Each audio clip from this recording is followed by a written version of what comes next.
بسم اللہ الرحمن الرحیم۔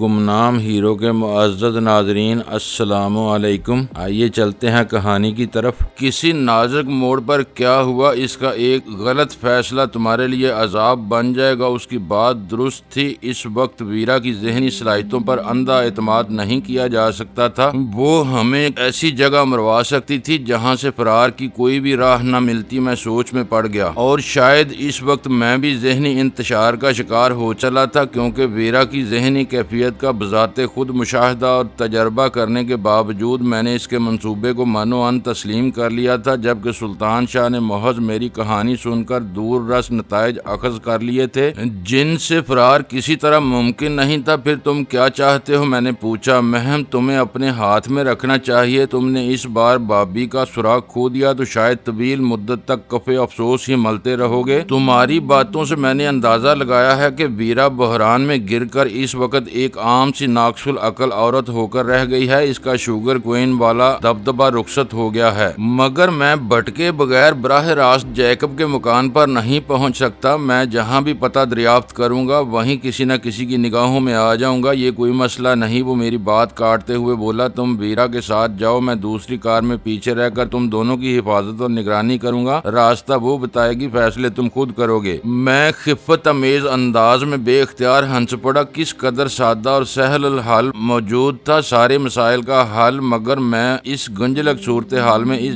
جذباتی طور پر ملوث ہونے کی وجہ سے خود بھی ویرا کی طرح انحطاط کا شکار ہو چلا تھا۔ میری رائے میں تو اس وقت تمہاری عقل سب سے تیز چل رہی ہے، اس لیے پوری مہم کا چارج تمہارے ذمہ ہونا چاہیے۔ موجودہ حالات میں تم بہترین فیصلے کر سکو گے۔ شاید تم درست کہہ رہے ہو، لیکن میری زبان کی کمزوری کو نہ بھولو۔ میں گونگا محافظ تو بن سکتا ہوں، لیکن تیزی سے بدلتی ہوئی کسی بھی صورتحال میں کسی سے مذاکرات اور پھر فیصلوں کا بوجھ نہیں اٹھا سکتا۔ میں نے فوراً ہی ریسیور اٹھا کر فون پر 9 کا ہندسہ ڈائل کیا۔ ڈائل ٹون ملتے ہی میں نے ٹیوڈر ہوٹل کا نمبر ملایا اور کمرہ نمبر 205 میں ویرا سے رابطہ قائم کر لیا۔ خیریت تو ہے؟ فون کرنے کی کیا ضرورت پیش آ گئی؟ اس نے میری آواز پہچانتے ہی حیرت کے ساتھ سوال کیا۔ لارڈ میک فرسن کا کیا حال ہے؟ میں نے روا روی ہی میں سوال کیا۔ ریسیور پر اس کی کھنکتی ہوئی نکرئی ہنسی سنائی دی، پھر اس کی شوخ آواز ابری۔ بیچارہ کمرے میں چاروں طرف لنگڑاتا پھر رہا ہے، سارا نشہ ہرن ہو گیا ہے۔ کیا یہ بھی مارٹن کے نقشے قدم پر چلنے کی کوشش کر رہا ہے؟ میں نے حیرت سے سوال کیا۔ بس تم میری افتادے طبع سے واقف ہی ہو۔ ہنسی کے دوران اس کی آواز ابری یوں محسوس ہو رہا تھا جیسے وہ گزرے ہوئے لمحات کے بارے میں سوچ سوچ کر محظوظ ہو رہی ہو۔ اس نے اپنی اولاد سے میرا موازنہ کر کے مجھے کم سن قرار دیا تھا، اور میں نے تمہارے جانے کے بعد اسے عملاً اپنا کم سن بن جانے پر مجبور کر دیا۔ اب وہ مجھے برا بھلا کہتے ہوئے اپنے پٹھوں اور جوڑوں کو اعتدال پر لانے کی کوشش کر رہا تھا۔ بعض اوقات تم بہت گھٹیا ہو کر رہ جاتی ہو، میں نے تلخ لہجے میں کہا۔ بکواس مت کرو۔ ریسیور پر اس کی مصنوعی گراہٹ ابری۔ یہ میرے ذاتی معاملات ہیں، تمہیں ان پر تنقید کا کوئی حق نہیں ہے۔ یہ بتاؤ کہ تم نے فون کیوں کیا؟ شام کے پروگرام کے بارے میں کچھ مشورہ کرنا تھا۔ وہ پروگرام طے ہے، اس میں مشورے کی کیا ضرورت ہے؟ آئزیک چلا جائے تو میں دوسری گاڑی کا بندوبست بھی کر لوں گی۔ تم اس طرف سے بالکل بے فکر رہو۔ میں تمہارے ساتھ چلنا چاہتا ہوں۔ میرا ساتھی دوسری گاڑی میں ہمارا پیچھا کرے گا، میں نے جھجکتے ہوئے کہا۔ اگر تمہیں اس کی عقل اور قوت فیصلہ پر اتنا ہی بھروسہ ہے تو مجھے کوئی اعتراض نہیں۔ بس یہ خیال رکھنا کہ اس نے کسی بگڑی ہوئی صورتحال کو صحیح طریقے پر ہینڈل نہیں کیا تو ہم بے موت مارے جائیں گے۔ اس کے تبصرے پر میں دل ہی دل میں ہنس دیا۔ سلطان شاہ کو اس کی صلاحیتوں پر شبہ ہونے لگا تھا، اور وہ سلطان شاہ کے بارے میں بے اعتمادی کا شکار تھی۔ تم فکر نہ کرو، میں اسے سب کچھ سمجھا دوں گا۔ تم اس کے لیے گاڑی کے ساتھ اسلحے کا بندوبست کرنا نہ بھولنا۔ تم کو اس کے طریقہ کار سے مایوسی نہیں ہوگی۔ اس سے گفتگو کا سلسلہ منقطع کرتے ہوئے میں نے ذہنی طور پر خود کو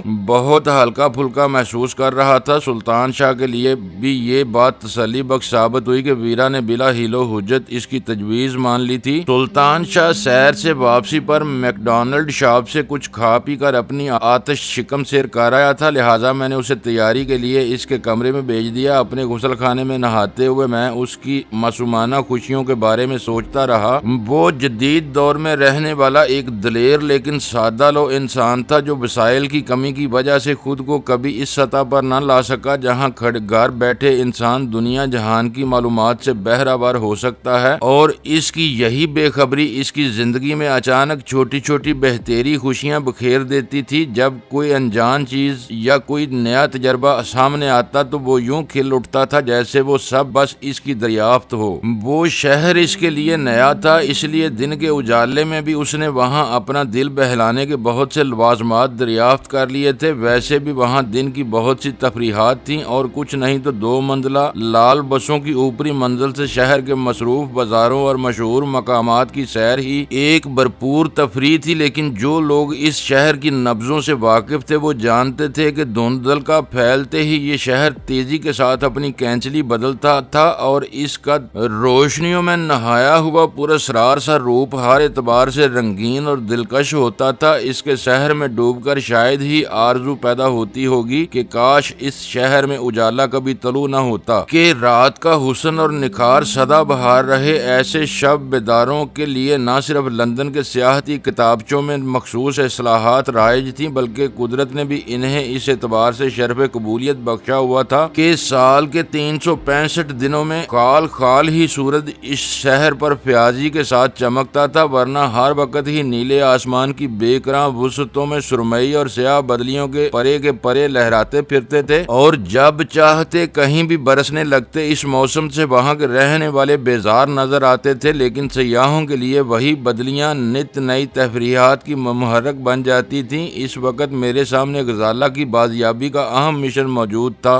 جس کو پورا کیے بغیر میں ذہنی سکون سے محروم تھا۔ میں نے فیصلہ کیا کہ اس کام سے فارغ ہونے کے بعد سلطان شاہ کو اس شہر کے شب و روز کے ایسے بھرپور جلوے دکھاؤں گا کہ اس کی ساری حسرتیں نکل جائیں گی۔ ہوٹل میں بیٹھنا بے سود تھا، اس لیے غسل سے فراغت اور تیاری کے بعد میں سلطان شاہ کو ساتھ لے کر وہاں سے نکل کھڑا ہوا۔ بیکر اسٹریٹ کے ٹیوب اسٹیشن پر اتر کر میں نے سب سے پہلے ریستوران میں اپنی شکم پوری کی، پھر ہم بیکر اسٹریٹ کے بڑے پورے بازار کی سیر کرتے ہوئے لندن کے سب سے بڑے مرکز خریداری کی طرف ہو لیے۔ آکسفورڈ اسٹریٹ کا رخ کرنے سے پہلے ہی ٹیوب اسٹیشن کے قریب سلطان کی نگاہ ایک بڑے سے سبز گنبد پر پڑی تو وہ احترام آمیز انداز میں چونکا تھا۔ وہ کون سی مسجد ہے یہاں؟ اس نے اسی انداز میں دریافت کیا تھا۔ مسجد نہیں، یہ مدام تصاد کی سیار گاہ ہے جہاں اندر بیٹھے ہوئے تماشائیوں کے لیے کیمروں کی مدد سے سیاروں کی نقل و حرکت اور طلوع غروب کا سما پیدا کیا جاتا ہے۔ یہ بھی دیکھنے والا تماشا ہوگا۔ یہیں مومی مجسموں کی وہ مشہور نمائش گاہ ہے جہاں موم اور گوشت پوست کے انسانوں میں امتیاز کرنا مشکل ہو جاتا ہے۔ وہ شوق اور حیرت کے ساتھ ہر چیز کو دیکھتا میرے ساتھ چلتا رہا۔ ہم آکسفورڈ اسٹریٹ پر بائیں طرف مڑ گئے۔ گھومتے ہی لندن کا سیلفر اسٹور سامنے آ گیا جہاں لفٹوں اور بھاری زینوں سے مزین کثیر المنزلہ عمارت میں ہر روز لاکھوں پاؤنڈ کے تحائف اور اشیاء ضرورت کی فروخت ہوتی تھی،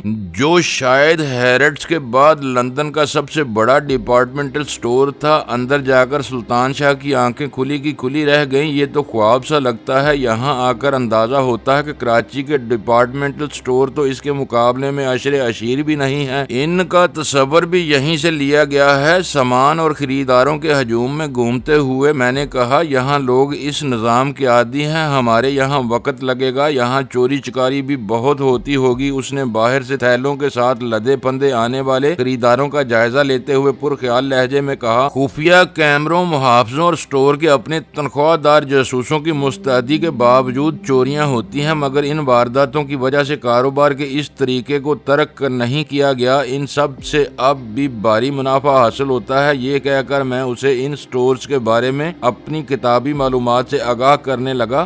بازار دور تک پھیلا ہوا تھا اور ہمارے پاس وقت کم تھا، لہذا سٹور کی نچلی منزل میں گھوم کر ہی ہم باہر نکل آئے اور ایک مرتبہ پھر پرہجوم راستے پر آگے بڑھنے لگے۔ فٹ پاتھ پر کہیں کہیں خوشبویات اور مصنوعی زیورات بیچنے والے جعل ساز پولیس والوں سے نگاہ بچا کر مجمع لگائے گلا پھاڑ پھاڑ کر سیاحوں اور دوسرے شہروں سے آنے والوں کو اپنے جال میں پھانسنے کی کوشش کر رہے تھے۔ میں نے محسوس کیا کہ ان کا کل سامان اس قدر مختصر ہوتا تھا کہ پولیس کے اچانک نمودار ہونے پر اگر انہیں بغیر سامان کے رفو چکر ہونا پڑے تو سامان پھینک کر بھاگنے کی صورت میں زیادہ نقصان نہ ہو۔ ایسے لوگ غالباً اپنا سٹاک کار کی ڈگی یا کسی اور ٹھکانے پر محفوظ رکھتے تھے اور وہیں سے حسب ضرورت تھوڑا تھوڑا نکال کر بیچتے رہتے تھے۔ ایسے مجمع بازاروں کی بے چین عقابی نگاہیں اپنے متوقع گاہ مراقبوں کے ساتھ دور دور تک پولیس والوں کی موجودگی کا جائزہ بھی لیتی رہتی تھی۔ ان کی حرکات و سکنات سے یہ اندازہ لگانا دشوار نہیں تھا کہ وہ کوئی غیر قانونی کام کر رہے تھے۔ مست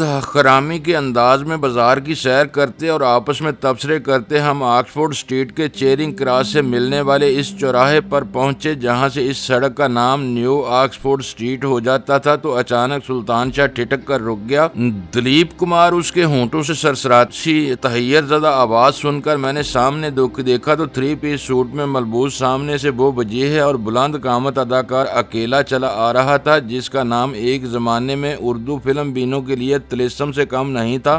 وہ مشہور عالم اداکار گوروں، کالوں اور رنگ دار لوگوں کے درمیان اپنا راستہ بناتا کسی گمنام اجنبی کی طرح لندن کی اس فٹ پاتھ پر چلا آ رہا تھا۔ اس کے چہرے پر سن رسیدگی کے آثار نمودار ہو چلے تھے اور پھر شاید وہ اپنے عظیم نام کی یوں گمنامی پر بھی کچھ مجروح اور عارضدار سا نظر آ رہا تھا، لیکن سلطان شاہ کے ہونٹوں سے نکلی ہوئی تحیر اور عقیدت میں ڈوبی ہوئی آواز اس کے کانوں تک پہنچ گئی تھی، کیونکہ فوراً ہی اس کے لبوں پر آسودہ سی مسکراہٹ ابھری اور چمکتی ہوئی نگاہیں ممنونیت کے جذبے کے ساتھ سلطان شاہ کے چہرے پر مرکوز ہو گئیں۔ انسان بھی کس قدر عجیب اور انا پرست مخلوق ہے کہ جب ہزاروں پرستاروں کے بے تاج ہجوم اسے پہچانتے ہوں اور اس کو چھونے یا اس کی زبان سے اپنے لیے 2 بول سننے کے متمنی ہوں تو وہ ان میں سے کسی کی طرف نہیں دیکھتا، نگاہیں اپنے راستے پر مرکوز کیے ان کی طرف علامتی انداز میں ہاتھ لہراتا ہوا آگے بڑھ جاتا ہے۔ کوئی اظہار عقیدت کے لیے اس کی راہ میں حائل ہونا چاہے تو اسے غصے سے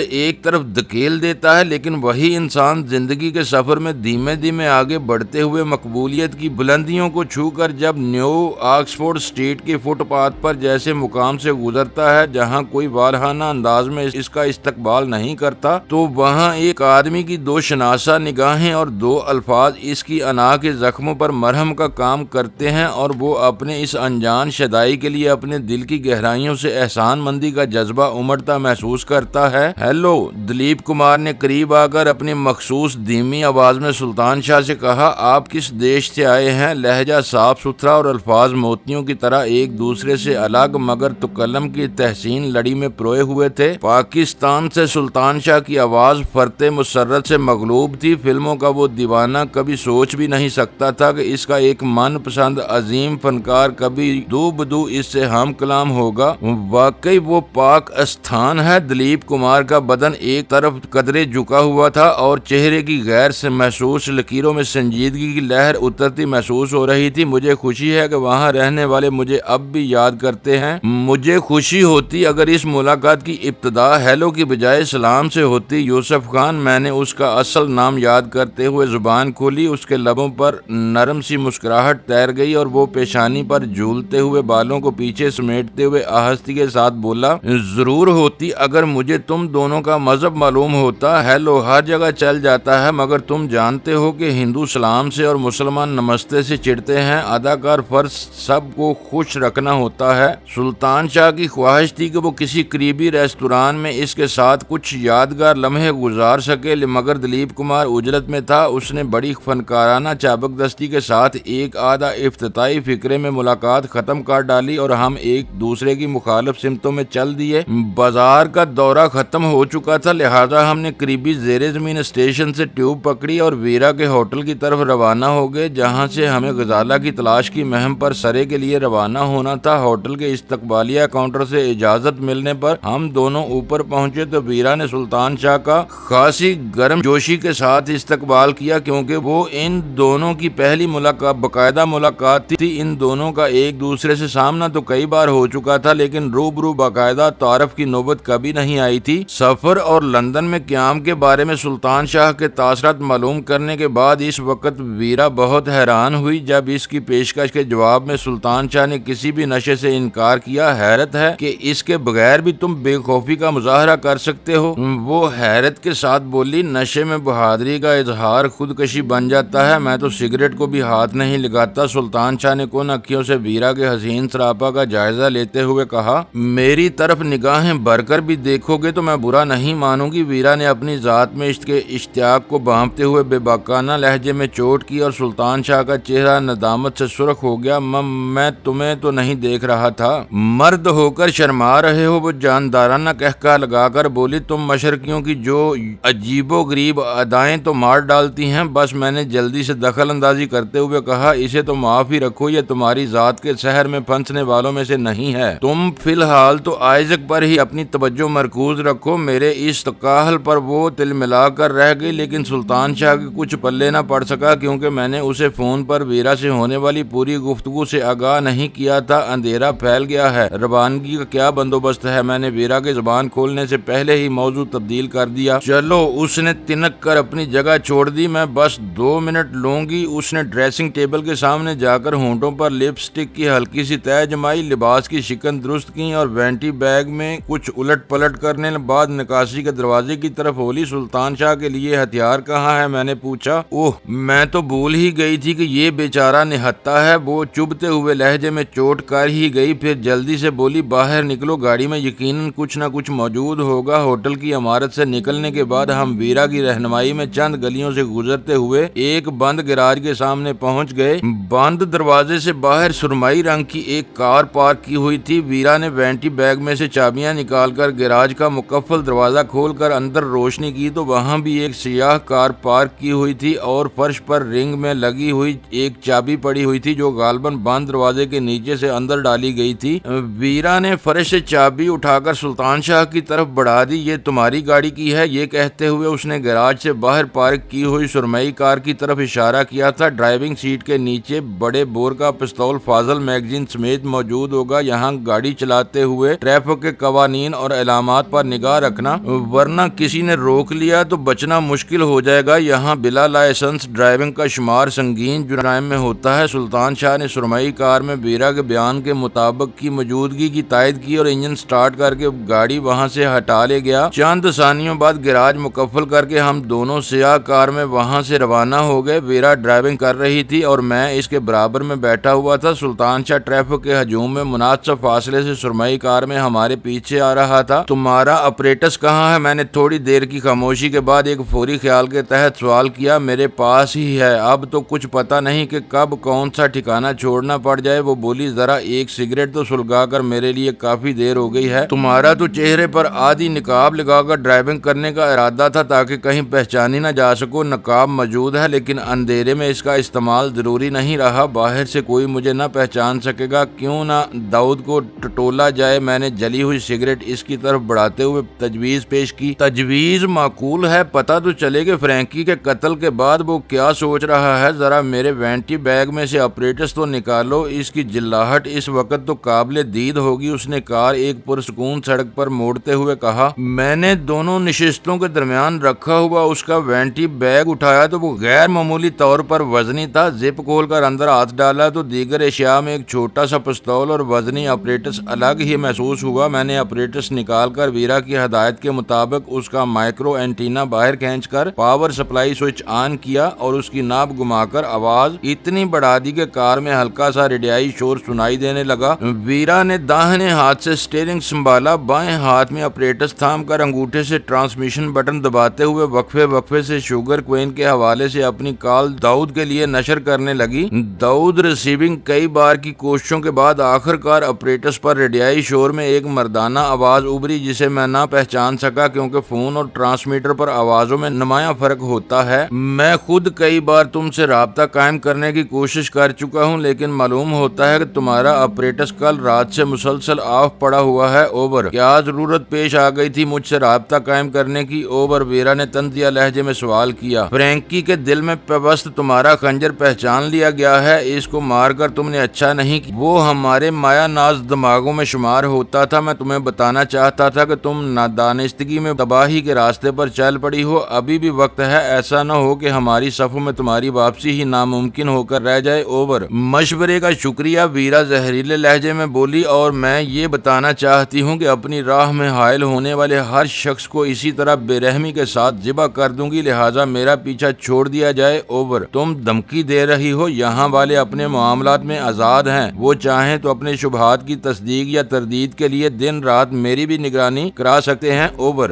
ضرور کرا سکتے ہیں کیونکہ تم محض حکم کے غلام ہو، مگر میں اپنی توہین برداشت نہیں کر سکتی۔ اوور، مجھے معلوم ہو چکا ہے تم ڈینی کے ساتھ مل گئی ہو، وہ لائٹس کاٹیج کے سانحے میں مرا نہیں تھا بلکہ زندہ ہے اور لندن میں موجود ہے، مگر میں پھر بھی تمہیں مصالحت کی پیشکش کر رہا ہوں۔ اوبر: داؤد کے وہ الفاظ سن کر میں اپنی جگہ سن ہو کر رہ گیا۔ میری تمام تر احتیاط اور رازداری کے باوجود وہ لوگ میرے زندہ بچ نکلنے کی خبر سے آگاہ ہو چکے تھے اور یہ بات یقینی تھی کہ کوئی بھی موقع ملنے پر وہ مجھے گھیرنے کی شفاقانہ کوششوں کا آغاز کر سکتے تھے۔ یہاں والے اپنی معاملات میں آزاد اور خود مختار ہیں، تو میرے بارے میں تم اپنی پیشکش ان پر کیسے مسلط کر سکو گے؟ اوبر: ویرا اس کا مزاح کا اڑانے والے لہجے میں دریافت کر رہی تھی۔ اپنا لہجہ درست کرو ویرا، داؤد کی آواز میں غصہ عود کر آیا۔ یہ نہ بھولو کہ اگر تم کبھی مجھے جواب دہ نہیں رہی ہو تو بھی میں تم سے کم تر نہیں ہوں، میں جب چاہوں تمہاری گردن پکڑ سکتا ہوں۔ اوبر: اسی وقت کوشش کیوں نہیں کرتے؟ اوبر: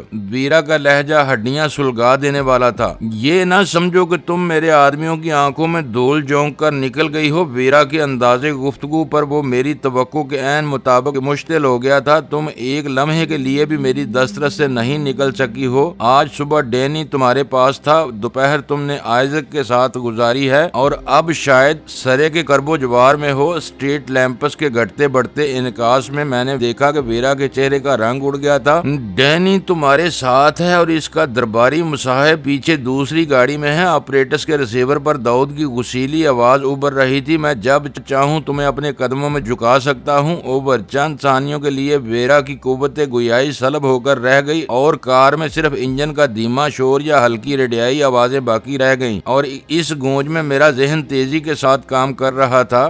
داؤد ان لوگوں میں سے نہیں تھا جو اپنے دشمن پر برتری حاصل کرنے کا کوئی بھی موقع ضائع کرتے ہیں۔ وہ واقعی ویرا کے بارے میں ہر بات سے واقف تھا اور شاید اس سے آگے بھی بہت کچھ جانتا ہو، کیونکہ وہ ہماری سرے کی طرف روانگی سے بھی باخبر تھا۔ مگر یہ بات حیرت انگیز تھی کہ اس باخبری کے باوجود اس کا کوئی آدمی ویرا سے نہیں ٹکرایا تھا۔ داؤد سے یہ توقع نہیں کی جا سکتی تھی کہ وہ ساری معلومات حاصل کر لینے کے بعد کسی عملی کارروائی سے گریز کرتے ہوئے محض آپریٹس پر ویرا سے رابطہ قائم کرنے کی ناکام کوشش کرتا رہا تاکہ اسے اپنی معلومات سے مروب کر کے واپس آنے پر مجبور کر سکے۔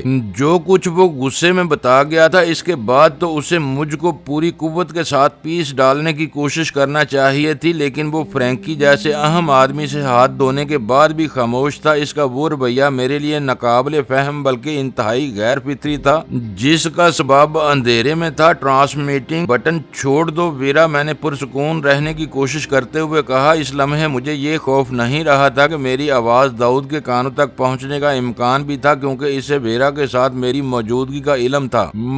اس کے آخری دو فکرے میرے ذہن میں جماکہ کر گئے۔ میرے ویرا کے ساتھ جانے کا فیصلہ بہت تاخیر سے ہوا تھا۔ ویرا سے فون پر جو بات ہوئی اس میں ساری تجویز میں نے ہی پیش کی تھی، اور میری یادداشت کے مطابق ویرا نے جواب میں فون پر جو کچھ کہا اس سے پروگرام میں تبدیلی کا صحیح اندازہ لگانا ناممکن نہیں تھا۔ اس کا مطلب تھا کہ ویرا کے ہوٹل سے گراج تک ہونے والی گفتگو بھی داؤد نے سنی تھی، اور وہ ہر اس بات سے باخبر معلوم ہو رہا تھا جو ویرا کی موجودگی میں ہوئی تھی، کیونکہ ہوٹل میں ہماری گفتگو سننے والا کوئی چوتھا فرد موجود نہیں تھا۔ اس لیے میرے ذہن میں پہلا شبہ یہی پیدا ہوا کہ کہیں ویرا نادانستگی میں کوئی طاقتور لاسلکی ڈیکٹا فون نہ لیے پھر رہی ہو، جس کے ذریعے اس کے ساتھ میری ہونے والی ہر بات کہیں سنی جا رہی ہو۔ بازی الٹتی نظر آ رہی ہے ڈینی، ویرا کی ستی ہوئی آواز ابھری۔ اس نے شکست خوردہ انداز میں آپریٹس اپنی گود میں ڈال لیا تھا۔ ابھی کچھ نہیں بگڑا، میں نے پورے اعتماد لہجے میں کہا۔ وہ ابھی تک تمہاری قیامگاہ سے بے خبر ہے۔ میں نے ان لوگوں میں بہت وقت گزارا ہے اور میں دیکھ چکا ہوں کہ جدید ترین مواصلاتی شعبے ہر وقت ان کی دسترس میں رہتے ہیں۔ میرا خیال ہے تم نادانستگی میں کوئی طاقتور وائرلیس ڈیکٹا فون لیے پھر رہی ہو جو اس بدماش کی معلومات کا ذریعہ بنتا رہا ہے۔ میرے پاس تو کچھ بھی نہیں ہے، ایسی کوئی چیز نہیں ہے جس پر ڈیکٹا فون کا شبہ ہو سکے۔ ویرا نے مزمل آواز میں جواب دیا۔ تم لوگ کہاں غائب ہو؟ میں تمہارے جواب کا منتظر ہوں ویرا۔ اوور ویرا کی گود میں پڑے ہوئے آپریٹر سے داؤد کی آواز ابھری، لیکن میں نے ویرا کا بازو دبا کر اسے داؤد کی کال کا جواب دینے سے روک دیا۔ اسے بکنے دو، میں نے بلند آواز میں ویرا سے کہا۔ تم ذرا ذہن پر زور دے کر یہ بتاؤ کہ آج صبح جب فون پر تم نے مجھے اپنے پتے سے آگاہ کیا تو ایسی کون سی چیز تمہارے قریب نہیں تھی جو پہلے ساتھ رہی ہو؟ وینٹی بیگ اس وقت میرے ساتھ نہیں تھا، اسے کمرے میں چھوڑ کر میں نے نیچے سے کال کی تھی کیونکہ کمرے کا انسٹرومنٹ خراب تھا، اس نے سوچتے ہوئے جواب دیا، اور اس بیگ میں سب تمہارے نجی استعمال کی چیزیں ہیں, میں نے سوال کیا. ہاں پھر بھی تم چاہو تو دیکھ سکتے ہو. میں نے ایک بار پھر وینٹی بیگ چھان مارا, لیکن اس میں رقم, میک اپ کے سامان اور پستول کے علاوہ ذاتی استعمال کی چند نسوانی اشیاء کے علاوہ کوئی مشتبہ چیز موجود نہیں تھی. اور یوں آخر کار میری نگاہیں ویرا کی گود میں پڑے ہوئے آپریٹس پر مرکوز ہو گئیں. وہی ایک ایسی چیز تھی جو غالباً داؤد سے ویرا تک پہنچی تھی اور اس پر شبہ کرنا آسان نہیں تھا. لیکن میں نے جیوا ہاؤس میں MT300 جیسے طاقتور اور وسیع احاطہ عمل والے ٹرانسمیٹر سے لے کر فوٹو سیل سے منسلک خود کار حفاظتی نظام تک بہت سی ماہر العقول چیزیں دیکھی تھیں. اس لیے یہ سمجھنا دشوار نہیں تھا کہ داؤد نے ویرا پر اپنی گرفت مضبوط رکھنے کے لیے اسی اپریٹس میں کوئی ڈیکٹا فون نصب کرا دیا تھا جو اپریٹس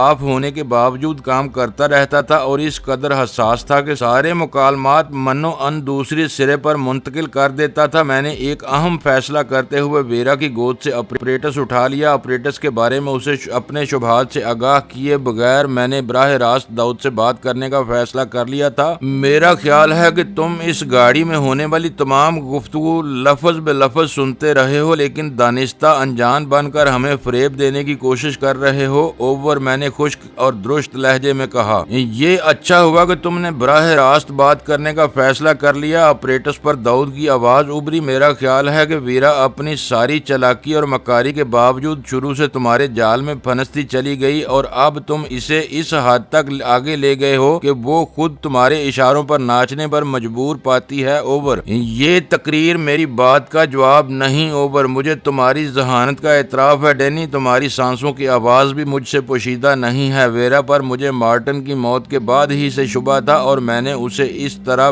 بگ کرایا ہے کہ تم سر کے بل کھڑے ہو کر بھی ڈیکٹا فون کا سراغ نہ لگا سکو گے. تمہاری ذہانت ہماری نگاہوں میں تھی, لیکن تنظیم سے بغاوت کی راہ اختیار کر کے تم نے نہ صرف اپنے لیے ترقی کے امکانات ختم کر لیے بلکہ بدترین سزا کے حقدار بن گئے ہو. اوور, مجھے یک بیک اپنی آنتوں میں بل پڑتے ہوئے محسوس ہونے لگے. اس نے بگ کی موجودگی کا اعتراف کر لیا تھا. وہ ہماری سرے روانگی سے بھی باخبر تھا. اس کا مطلب تھا غزالہ کے بارے میں ویرا کے کمرے میں ہونے والی گفتگو سے بھی وہ حرف بے حرف آگاہ تھا اور اسے کوئی گنونا کھیل کھیلنے کے لیے طویل مہلت مل چکی تھی. شاید وہ جیکب کے سرے والے مکان میں غزالہ پر بہت دیر پہلے ہاتھ ڈال چکا تھا, لیکن اس کا اظہار نہیں کر رہا تھا. مجھے خوف آنے لگا کہ کہیں وہ مجھے اور ویرا کو مصالحت پر آمادہ نہ پا کر غزالہ کی ذات کو ترپ چال کے طور پر استعمال کرنے پر نہ تل جائے. اتنے بلند و بانگ دعوے نہ کرو مسٹر داؤد کے بعد میں شرمندے ہونے کی گنجائش بھی نہ رہے. میں نے اپنا لہجہ دانستہ دھیما رکھتے ہوئے کہا. تم نے ایک دن کی مدت میں ڈیکٹا فون ویرا کے بدن میں تو نہیں چھپایا ہوگا. مجھے چیلنج کرو گے تو ذرا سی دیر میں اس کا سراغ لگا لوں گا. اوور, اسے چیلنج ہی سمجھ لو. اوور, چیلنج کے لیے کوئی شرط ضرور ہوتی ہے. شرط بتا کر مجھے صرف 15 منٹ دے دو, میں تمہارا بگ تلاش کر لوں گا. نہ کر سکا تو ویرا سے تعلق ختم کر دوں گا. اوور, تم مجھے کسی شرط کو پورا کرنے پر مجبور نہیں کر سکتے, اس لیے شرط کے بغیر کوشش کرو. اوور, سرے کے بارے میں تم کیا جانتے ہو؟ اوور, میں نے اپنی بے چینی پر مزید قابو نہ پا سکا. تم اچھی طرح جانتے ہو کہ میں کیا جانتا ہوں. گراہٹ نما طنزیہ ہنسی کے ساتھ اس کی آواز ابھری. تم بلا وجہ اپنا وقت اور پیٹرول برباد کر رہے ہو. اوور, اس سے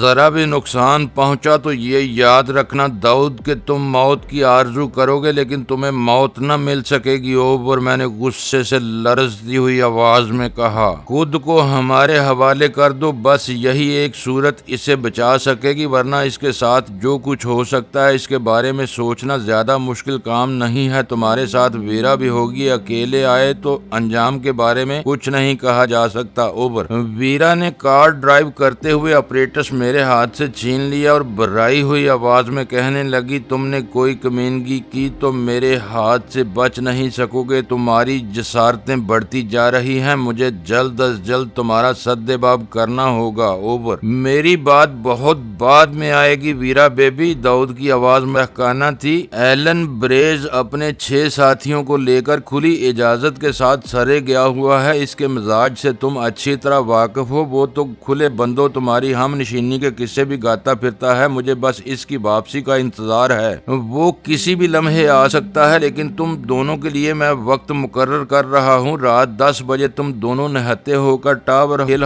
ٹیوب اسٹیشن کے باہر پڑی ہوئی 24 بینچوں پر نہ پہنچے تو پھر میں دوسرے ذرائع اختیار کروں گا اور کسی کو مجھ سے شکایت کرنے کا حق نہیں رہے گا۔ اوور۔ میں نے اپریٹس ویرا سے واپس لے لیا اور بےتابانہ انداز میں اس کی ساخت کا جائزہ لینے لگا۔ اسے برباد نہ کر دینا، ویرا نے میرے تیور دیکھتے ہوئے کہا۔ ان لوگوں سے رابطے کا یہی ایک ذریعہ رہ گیا ہے جو قدرے محفوظ ہے، ورنہ ہمیں سامنے آنا پڑ جائے گا۔ دیکھتی رہو، میں نے ہیجان امیز لہجے میں کہا۔ مجھے یقین ہے کہ حساس ڈکٹا فون اسی میں پوشیدہ ہے۔ اس سے نجات حاصل کر کے میں تمہیں اپنا پروگرام بتاؤں گا۔ تم واقعی بہت خبیث ہو ڈینی۔ اپریٹس پر داؤد کی آواز ابھری۔ مجھے اعتراف ہے کہ تم چیلنج جیت گئے، بہت سور دماغ پایا ہے تم نے۔ اوور۔ شٹ اپ، میں نے دانت پیستے ہوئے اپریٹس آف کر دیا۔ گاڑی میں چھوٹے منہ والا سکرو ڈرائیور موجود نہیں تھا، لہٰذا میں نے ویرا کا وینٹی بیگ الٹ کر اس کے سامان میں سے ناخنوں کو رگڑنے والا فائل نکال کر باقی سامان دوبارہ بیگ میں ڈال دیا اور چند ہی منٹ میں اپریٹس کا عقبی کور علیحدہ ہو چکا تھا۔ بجلی سے دوبارہ چارج ہونے والی ننھی مگر طاقتور بیٹریوں کے قریب پلاسٹک کے ڈھانچے میں عام سگریٹ میں لگے ہوئے فلٹر کے سائز کا ایک چھوٹا سا پرزہ بقایا سرکٹ سے الگ ہی نظر آ رہا تھا۔ میں نے نیل فائل کی مدد سے اسے باہر نکالا تو وہ کافی وزنی ثابت ہوا، جیسے ٹھوس لوہے سے بنایا گیا ہو۔ اگلے سرے پر مائکرو فون کی طرح بہت حساس سیاہ جالی لگی ہوئی تھی۔ میں نے اسے چٹکی میں دبا کر ویرا کو دکھایا، پھر اسے دانے کے قریب لا کر بولا، آخری بار اپنے ننھے ڈکٹا فون پر میری آواز سن لو داؤد، تمہاری مکاری کا یہ شاہکار اب سڑک پر جا رہا ہے۔ اپنا فکرہ مکمل کر کے میں نے ڈکٹا فون کھڑکی سے باہر پھینک دیا اور خود اطمینان کے ساتھ اپریٹس کا کور لگانے میں مصروف ہو گیا۔ اس وقت میرا ذہن مسلسل ڈالا میں الجھا ہوا تھا۔ اوہ خدا، ویرا تھکی ہوئی آواز میں کہہ رہی تھی، تم یقین کرو ڈینی کہ میں بالکل بے قصور ہوں، مجھے اپریٹس پر ذرا بھی شبہ نہیں تھا، میں بے خبری میں اس سے ساتھ لیے پھرتی رہی ہوں۔ تم بچ گئیں۔ اگر فون پر مجھے ٹیوڈر ہوٹل کا پتہ بتاتے ہوئے اپریٹس تمہارے قریب ہوتا تو صبح میرے پہنچنے سے قبل وہ لوگ تمہیں بے بس کر کے لے گئے ہوتے، مگر افسوس اس بات کا ہے کہ ہم بے خبری میں غزالہ کے خلاف اپنے دشمنوں کے مخبر بن گئے۔ نہ جانے وہ بیچاری اب کہاں اور کس حال میں ہوگی، وہ آسانی کے ساتھ ان کے قابو میں نہیں آئے گی۔ ویرا پورے اعتماد لہجے میں بولی، 2 خون کرنے کے بعد وہ بہت بدل چکی ہوگی، اسے اپنے سائے پر بھی اعتبار نہیں ہوگا۔ ایلن بریز بہت درندہ صفت اور عیاش آدمی ہے، لیکن غزالہ اسے ناکوں چنے چبوا دے گی۔ میرا تو خیال ہے کہ اب ہمیں سرے کا ارادہ ترک کر دینا چاہیے، وہاں جو ہونا تھا ہو چکا ہوگا۔ داؤد کو علم ہے کہ ہم اسی طرف جا رہے ہیں، ایسا نہ ہو کہ وہ جلا کر ہمیں گھیرنے کی کوشش کر ڈالے۔ موجودہ حالات میں ہمارا یہ سفر بہت خطرناک ہو سکتا ہے، لیکن ہم سفر جاری رکھیں گے۔ میں نے کہا، میں صبح تک اخبارات کا انتظار نہیں کر سکتا، اگر وہاں کچھ ہونے والا تھا تو ہمیں اپنی آنکھوں سے نتائج کا مشاہدہ کرنا چاہیے تاکہ داؤد کی 10 بجے والی دھمکی کے بارے میں کوئی مؤثر فیصلہ کیا جا سکے۔ میں غزالہ کو یوں بے یارو مددگار نہیں چھوڑ سکتا۔ سلطان شاہ پورے راستے مناسب فاصلے ہمارے پیچھے لگا رہا۔ ویرا نے بھی عقب نما آئینے میں اس کی کار کی روشنیوں بتیوں کا خیال رکھتے ہوئے بھیڑ بھاڑ والے مقامات پر اپنی کار کی رفتار سست رکھی تھی۔ سلطان شاہ کو اس کا پیچھا کرنے میں کوئی دشواری نہ ہوئی،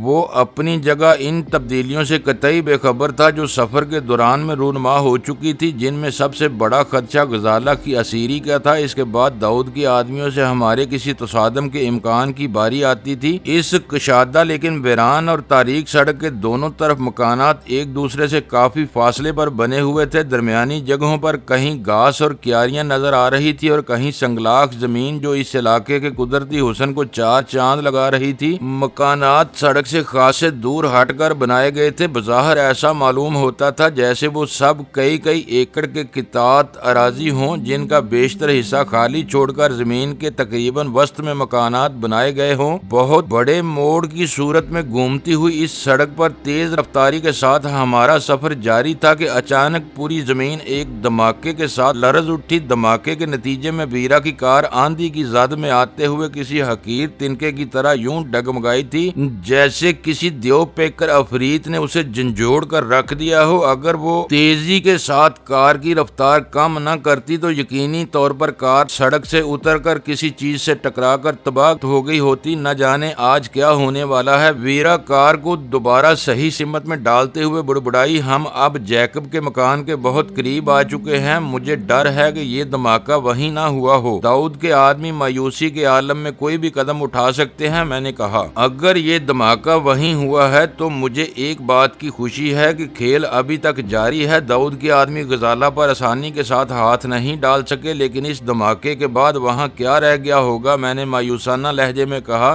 یہ تو بالکل آخری کارروائی معلوم ہوتی ہے، ہو سکتا ہے یہ دھماکہ غزالہ نے ہی کیا ہو۔ ویرا چند ثانیوں کی خاموشی کے بعد پرخیال لہجے میں بولی کیوں بہلا رہی ہو؟ میں نے تلخ لہجے میں کہا وہ اپنی جان بچاتی پھر رہی ہے، اسے بارود کہاں سے مل سکے گا؟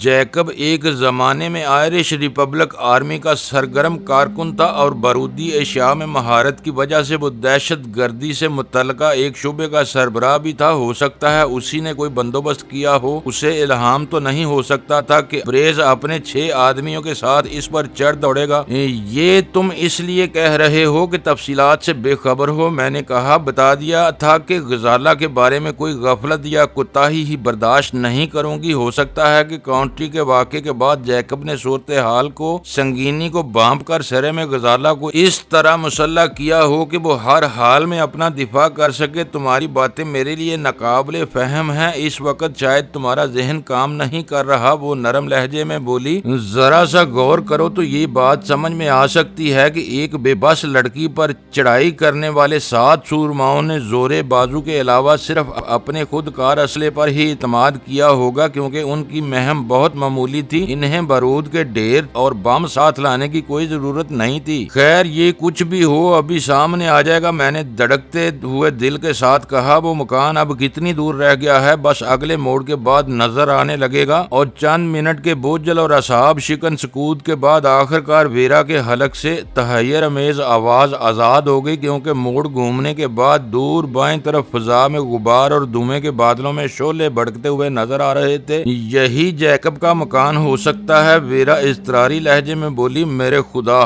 دور سے تو ایسا معلوم ہوتا ہے جیسے وہ مکان ہی دھماکے سے اڑا دیا گیا ہو۔ ہمارے لیے وہ صورتحال بہت اعصاب شکن اور صبر آموز تھی۔ مطلوبہ منزل ہمارے سامنے تھی اور وہاں جو تباہی نازل ہوئی تھی وہ بھی سامنے ہی تھی، لیکن ہم اپنے تمام تر تجسس اور بے چینی کے باوجود ادھر کا رخ نہیں کر سکتے تھے، کیونکہ ان اطراف میں داؤد کے 7 بدمست گنڈوں کی موجودگی ہمارے علم میں تھی۔ اگر تمام بہترین زاویے غزالہ کے حق میں شمار کر لیے جاتے تو بھی یہ کہنا مشکل تھا کہ وہ ایک دھماکے سے ان 7 کو گرانے میں کامیاب ہو گئی ہوگی۔ ان میں سے اگر ایک بھی صحیح سلامت تھا تو وہ یقینی طور پر کسی زخمی بھیڑیے کی طرح تاریکی کی آڑ میں کسی شکار کا منتظر رہا ہوگا۔ داؤد نے ویرا سے جس انداز میں ایلن بریز کا ذکر کیا تھا، اس کی روشنی میں قوی امکان تھا کہ اس کے ساتھی بھی ویرا کو بخوبی پہچانتے رہے ہوں گے، جبکہ ہم اس وقت کوئی نیا خطرہ مول لینے کے لیے تیار نہیں تھے۔ معزز ناظرین، لائک کریں، شیئر کریں اور کمنٹس باکس میں پاک آرمی زندہ باد، پاکستان پائندہ باد کا نعرہ ضرور درج کر کے اپنے ملک پر فخر کریں اور پاکستان کی بنیادیں مضبوط کرنے میں اپنا کردار ادا کریں۔ ویڈیو دیکھنے کا شکریہ۔ معزز ناظرین، اپنا خیال رکھیے گا اور ہمارے چینل کا بھی۔ ISI پاک آرمی زندہ باد، پاکستان پائندہ باد۔